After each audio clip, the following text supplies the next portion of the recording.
বাংলাদেশে শেখ হাসিনা ঝড় যেন থামছেই না, বরং যতদিন যাচ্ছে এই ঝড় আরো রাজনৈতিক বাস্তবতায় পরিণত হচ্ছে।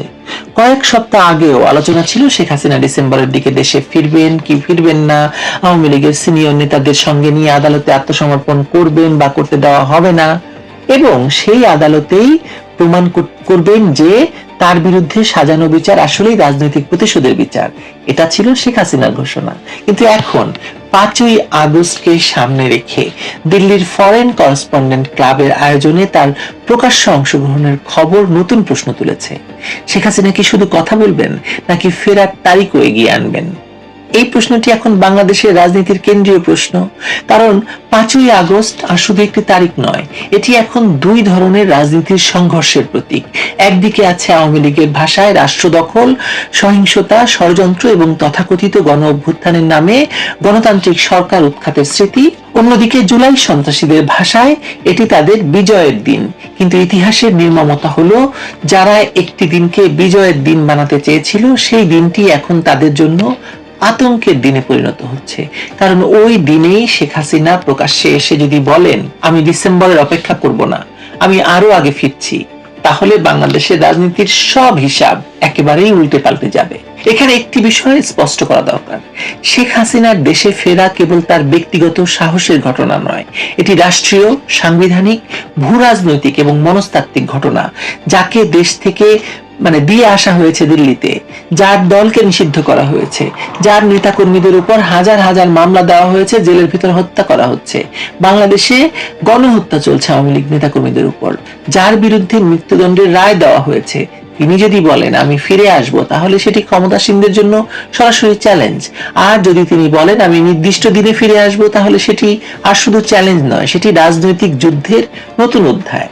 তাই 5ই আগস্টের আগে বাংলাদেশে যে নিরাপত্তা, সতর্কতা, আতঙ্ক, পুলিশি প্রস্তুতি এবং অস্থিরতা দেখা যাচ্ছে, সেটাকে আলাদা করে দেখা যাবে না।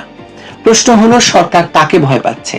আওয়ামী লীগ তো নিষিদ্ধ, শেখ হাসিনা তো নির্বাসনে, নেতাকর্মীরা তো মামলায় জর্জরিত, তাদেরকে তুরাগে ফেলে দেওয়া হচ্ছে লাশ হিসাবে, দলীয় কার্যালয় তো বন্ধ। তাহলে এত ভয়ের কারণ কি? কারণ সরকার জানে আওয়ামী লীগকে কাগজে নিষিদ্ধ করা যায়, কিন্তু আওয়ামী লীগের সামাজিক ভিত্তিতে নিষিদ্ধ করা যায় না। কোটি কোটি সমর্থককে তো দাবিয়ে রাখা যায় না। শেখ হাসিনাকে দিল্লিতে রাখা যায়, কিন্তু শেখ হাসিনার রাজনৈতিক প্রভাবকে সীমান্তে আটকে রাখা যায় না। আর এজন্যই দিল্লির এই আয়োজন এত গুরুত্বপূর্ণ। ফরেন করেসপন্ডেন্ট ক্লাব কোনো সাধারণ পারিবারিক বা দলীয় অনুষ্ঠান নয়, এটি আন্তর্জাতিক সাংবাদিকদের সামনে একটি রাজনৈতিক প্ল্যাটফর্ম। সেখানে শেখ হাসিনা যদি বক্তব্য দেন, তাহলে সেটি শুধু বাংলাদেশের উদ্দেশ্য নয়, ভারত, যুক্তরাষ্ট্র, ইউরোপ, জাতিসংঘ, আন্তর্জাতিক মানবাধিকার পরিষদ এবং দক্ষিণ এশিয়ার কূটনৈতিক মহলের উদ্দেশ্যে তিনি বার্তা দেবেন। সেই বার্তা হতে পারে, আওয়ামী লীগ নিষিদ্ধ রেখে বাংলাদেশে গণতন্ত্র ফিরবে না, শেখ হাসিনাকে বাদ দিয়ে স্থিতিশীলতা আসবে না বাংলাদেশে, যুদ্ধাপরাধী জামায়াত, এনসিপি, এদেরকে রাজনৈতিক মূলধারায় বসিয়ে বাংলাদেশকে নিরাপদ রাষ্ট্র বানানো যাবে না, আর অবৈধ ইউনূস সরকারের বর্ধিত সংস্করণ, তারেক রহমানের সরকার যতই দমন নীতি চালাক, বাংলাদেশের রাজনৈতিক ভবিষ্যৎ শেষ পর্যন্ত জনগণের ভোটে নির্ধারিত হবে।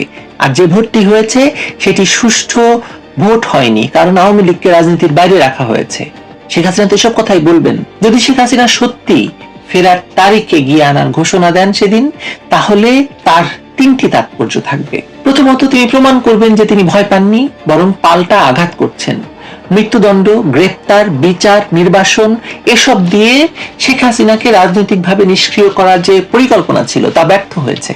দ্বিতীয়ত, আওয়ামী লীগের নেতাকর্মীদের মধ্যে যে ভয়, ছত্রভঙ্গ অবস্থা, অপেক্ষার রাজনীতি তৈরি করা হয়েছিল, সেটিও ভেঙে যাবে। তারা বুঝবেন নেত্রী শুধু দূর থেকে নির্দেশ দিচ্ছেন না, সামনে আসছেন। তৃতীয়ত, আন্তর্জাতিক মহলও বুঝবে যে বাংলাদেশে আওয়ামী লীগ প্রশ্নটি শেষ হয়নি, বরং নতুন করে শুরু হয়েছে, শেষের শুরু। এখানেই সবচেয়ে বড় বিপদে পড়ছে কারা?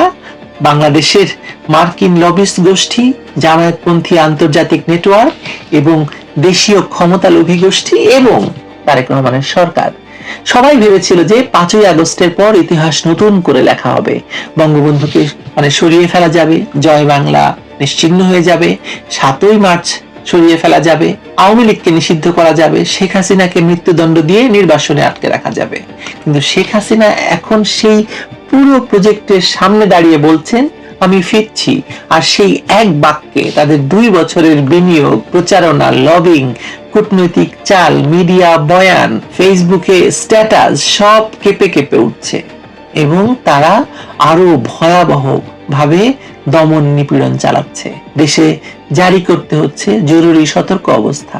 ভাবুন একবার। আরেকটি বিষয় এখানে লক্ষণীয়, শেখ হাসিনা যদি ডিসেম্বর বলেন, সরকার কিছুটা আসলে সময় পায়, মামলা সাজানোর সময় পায়, আন্তর্জাতিক যোগাযোগ করার সময় পায়, ভারতের সঙ্গে দর কষাকষির সময় পায়, আওয়ামী লীগকে আরো দুর্বল করার সময় পায়। কিন্তু তিনি যদি ফেরার সময় এগিয়ে আনেন, তাহলে সরকারকে দ্রুত সিদ্ধান্ত নিতে হবে। তাকে আটকাবে, আটকালে কোথায় রাখবে? আদালতে তুলবে। আদালতে তুললে বিশ্ব মাধ্যমের সামনে এই বিচার কতটা গ্রহণযোগ্য থাকবে? আর যদি তাকে ফিরতে না দেয়, তাহলে কি সরকার নিজেই প্রমাণ করবে যে সে রাজনৈতিক প্রতিপক্ষকে দেশে ঢুকতে দিতে ভয় পাচ্ছে? গাড়াকলটা বোঝার চেষ্টা করেন সরকারের। এ কারণেই শেখ হাসিনার সম্ভাব্য ঘোষণা তারেক রহমান সরকারের জন্য ভয়াবহ রাজনৈতিক পরীক্ষা। তারা এতদিন বলছে আইন চলবে, কিন্তু আইন কি সবার জন্য নাকি শুধু আওয়ামী লীগের জন্য? তারা বলছে জনগণ জুলাই বিপ্লবকে সমর্থন করছে, তাহলে শেখ হাসিনা দেশে ফিরে জনগণের সামনে দাঁড়াতে চাইলে ভয় কিসের? তারা বলছে আওয়ামী লীগ শেষ, তাহলে নিষিদ্ধ আওয়ামী লীগের নেত্রীকে ঘিরে এত সতর্কতা কেন? এই প্রশ্নগুলোর কোনো সহজ উত্তর তাদের কাছে নেই। এটাই হচ্ছে বাস্তবতা। বাংলাদেশের মানুষ এখন তুলনা করছে। একদিকে শেখ হাসিনার আমলের উন্নয়ন, অবকাঠামো, বিদ্যুৎ, অর্থনৈতিক গতি, ক্রয় ক্ষমতা, আন্তর্জাতিক মর্যাদা, অন্যদিকে 5ই আগস্ট। 5ই আগস্ট পরবর্তী বাংলাদেশের অনিশ্চয়তা, সহিংসতা, মব, সংখ্যালঘু আতঙ্ক, আইন শৃঙ্খলার ভাঙন, অর্থনীতির চাপ, মানুষের ক্রয় ক্ষমতা কমে যাওয়া, আর জীবনের নিরাপত্তা শূন্যের কোঠায় নেমে আসা। আর জামায়াত, শিবির, এনসিপির ভয়ঙ্কর জঙ্গিবাদী দাপট। মানুষ চোখে দেখে, মানুষ মনে রাখে, আর রাজনীতির সবচেয়ে বড় আদালত শেষ পর্যন্ত মানুষের মানে জনগণের স্মৃতি। তাই 5ই আগস্ট দিল্লি থেকে শেখ হাসিনার বক্তব্য যদি আসে, সেটি শুধু একটি বক্তৃতা হবে না, সেটি হবে পাল্টা রাজনৈতিক অভ্যুত্থানের সূচনা। বন্দুক ছাড়া, মব ছাড়া, সন্ত্রাস ছাড়া শুধু রাজনৈতিক ঘোষণা দিয়ে কি করা যায় শেখ হাসিনা তা প্রমাণ করে দিয়েছেন ইতিমধ্যেই। তার কণ্ঠেই হয়তো আওয়ামী লীগের নেতাকর্মীরা শুনবে, সংগঠিত হও, ভয় পেও না, আমি ফিরছি। আর তার বিরোধীরা শুনবে কি? খেলা শেষ হয়নি, খেলা শুরু মাত্র। ফেরার তারিখ তিনি এগিয়ে আনবেন কি আনবেন না, সেটি আমি এখন আপনাদেরকে বলছি না। কিন্তু এই আলোচনা শুরু হওয়াটাই প্রমাণ করে যে শেখ হাসিনা আবার বাংলাদেশের রাজনীতির কেন্দ্রে। আসলে গত 2 বছর কেন, গত 40 বছর ধরে শেখ হাসিনা তো রাজনীতির কেন্দ্রেই আছেন। শেখ হাসিনার কাছে তো বাংলাদেশের রাজনীতি হয়নি, হবে না। তাকে নির্বাসনে পাঠানো হয়েছিল ইতিহাস থেকে সরানোর জন্য, অথচ তিনি নির্বাসনে থেকে ইতিহাস তৈরি করছেন, নতুন ইতিহাস। 5ই আগস্ট যেদিন তারা আওয়ামী লীগকে শেষ করার দিন বানাতে চেয়েছিল, সেই দিনটি হয়তো হয়ে উঠবে আওয়ামী লীগের প্রত্যাবর্তনের নতুন রাজনৈতিক দিন। আর এই কারণেই ঢাকায় অস্থিরতা, দিল্লিতে নজর, ওয়াশিংটনের হিসাব, আর আওয়ামী লীগের কর্মীদের ভেতর নতুন প্রত্যাশা। শেখ হাসিনা ফিরবেন কি ফিরবেন না, এই প্রশ্নের চেয়েও বড় কথা হলো তার ফেরার ভয়ে ক্ষমতার মসনদ কাঁপতে শুরু করেছে।